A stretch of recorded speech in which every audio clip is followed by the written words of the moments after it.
All right, Ethan, here we are looking at your wind-up delivery from last week or so.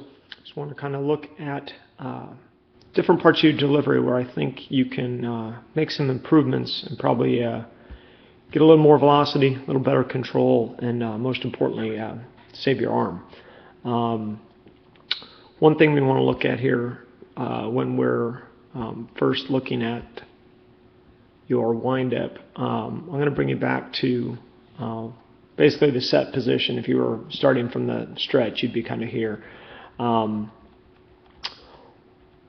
Your hands are up high, and some guys start with their hands up high, some start with their hands up low.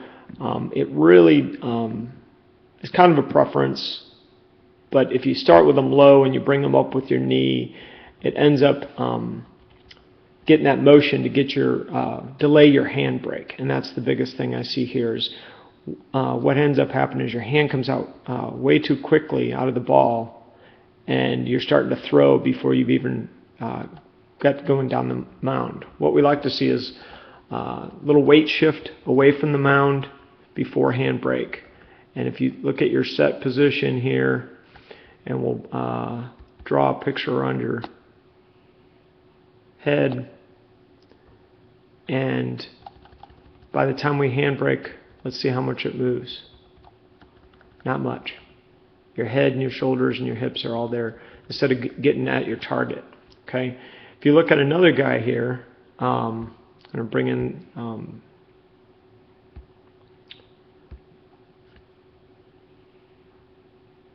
this guy. He's from the high school national tournament, throwing over 90. Good mechanics.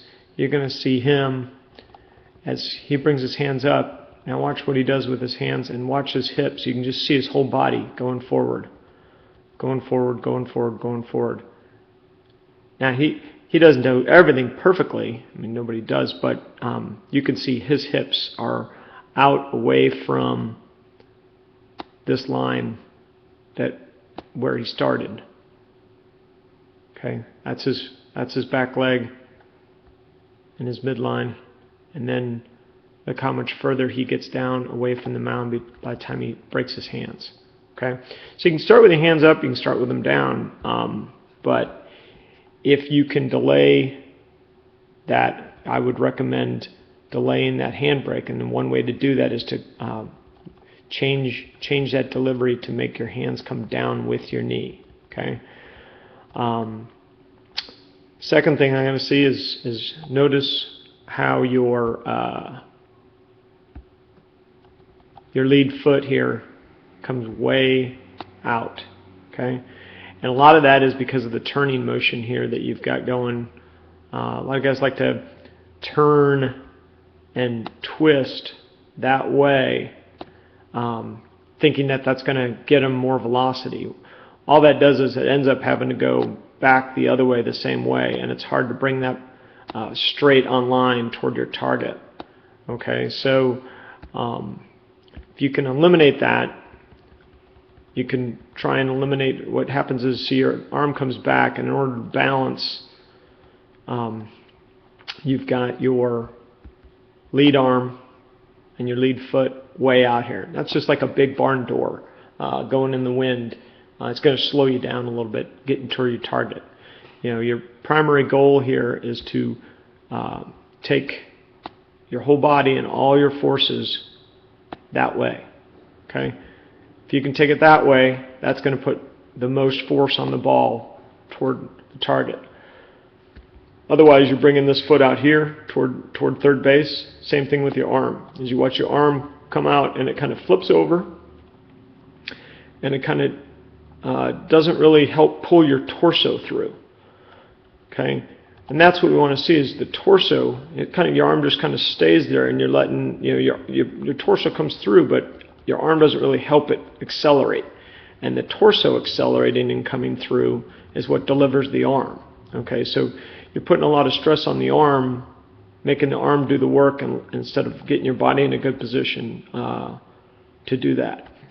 You'll see your back leg extension is fairly good. It's not, but you can get a little bit better back leg drive and get down the mound and brace up. What ends up happening is once you land, we got you here at landing here, and once you land, you want, let's see, that one's landing, okay? And you want to see if that knee continues to float forward. So you float forward a little bit, and you lose a little efficiency there, okay, by not bracing up on that leg and keeping it stiff. If I bring in here and we'll lock you up on handbrake, and there you go.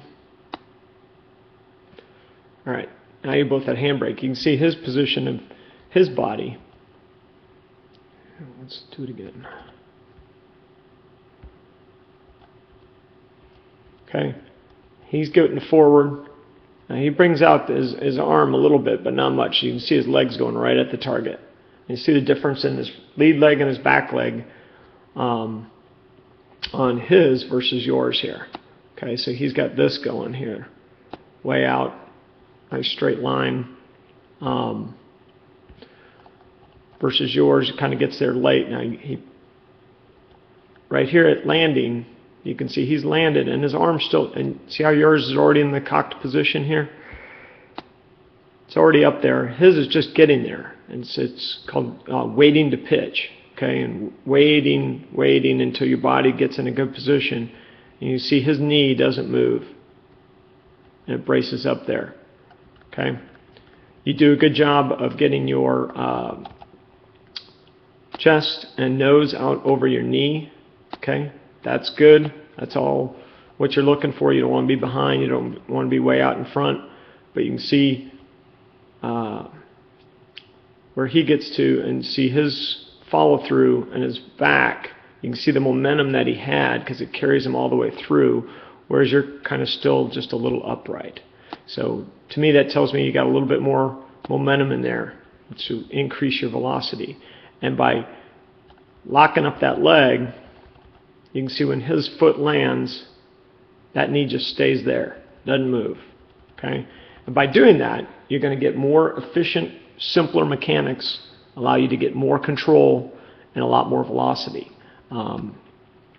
Those are some of the things I would recommend on changing. It's not something that is easy to do. It takes a little bit of work, but I think you can do it. Good luck.